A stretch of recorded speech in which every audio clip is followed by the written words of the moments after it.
everybody, welcome back to the channel. I hope you're having an awesome day. As always, it's Car Fleet here, and in this video we're going to be working on the new bumper I got a few videos back. I'll put the link up top if you want to see how I mounted it up.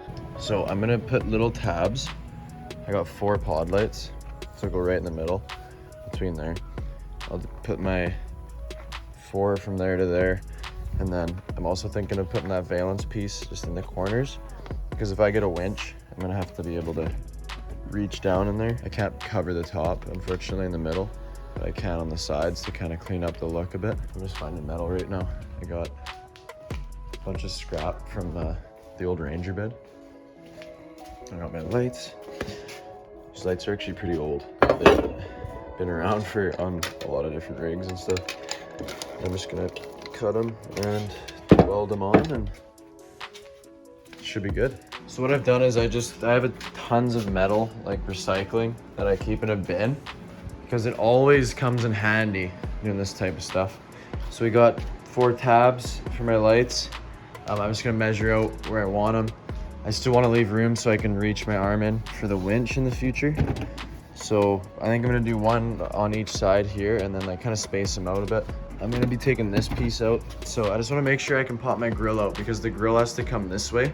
So if I put my lights too close, I'd have to take the light out to get the grill out, which would be a pain. So I want to make sure that I can pop the grill forward still. So I'm trying to keep it as snug as possible. Also got to make sure that nut can do up. Here we are now. I tacked on all the light tabs.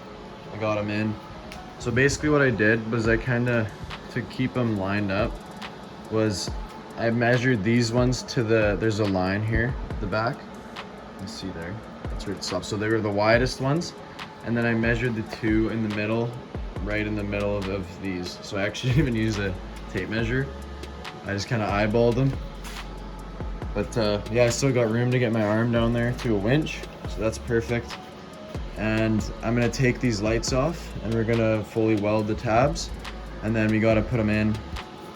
And I believe I'm going to be taking the bumper off right now because I'm gonna actually be painting it. Alrighty guys, the back is painted just with the rust coat. So I got it all bed lined. Looks really good. I made sure I had a flashlight and I used a really thick coat, especially on the front. And I did thick coat everywhere, but mostly because the front is what you can see. It's all done. It looks really good. Should be good for the morning. I was trying to add 16 drops, but I think I added 24. So it should be good by the morning, the accelerator stuff. So basically when I wake up, I'll come out, see if it's tack free. Stuff literally gets everywhere. Oh my gosh. Yeah, we'll check back in the morning. It should be tack free. And then I have the lights as well. So it should look really good when it's in black with the lights. I still want to do D-rings on the front with some shackles, but I'm not going to do that anytime soon. And then I still want to do the winch. So that's still coming. But once it's painted, I can get like our can of it. Look at that. I got a can right here. So once I do this stuff where I have to scrape off the paint, like weld to it, I'll use that can to touch it up again. I'm happy with the way it looks right now, and I'll see you guys in the morning. Ooh, it's the next morning. It's looking good. It was hard to tell last night. I made sure I had a thick coat. I could probably go thicker in some spots, but good enough. Looks good though. Alrighty, I'm excited to get it on. I might be getting it on solo, so this shall be interesting. Make sure if you guys do this, cover the ground with some cardboard.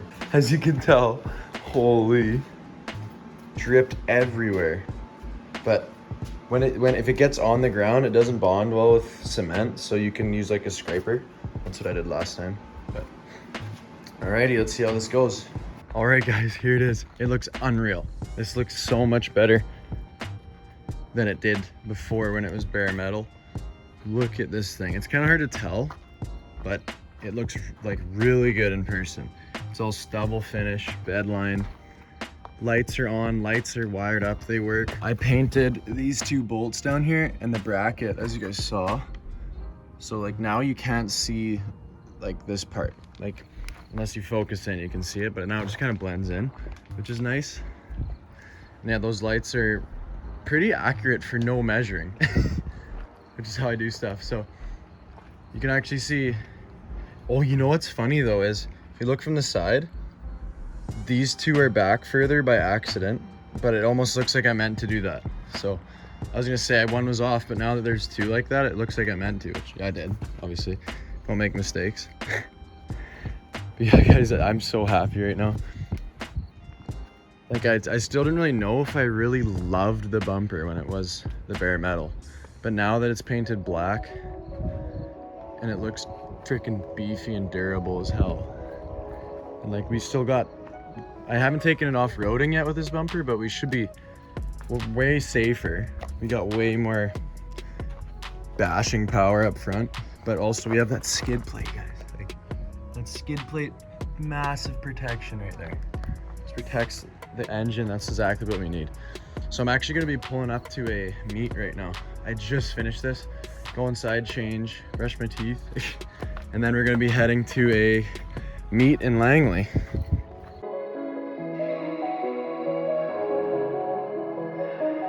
Thank you guys so much for watching. We still have one more video on this bumper. It's gonna be the winch and the D-rings and stuff. So yeah, look at that. Like, that looks so cool. Thank you guys so much, and we'll see you in the next video. Peace.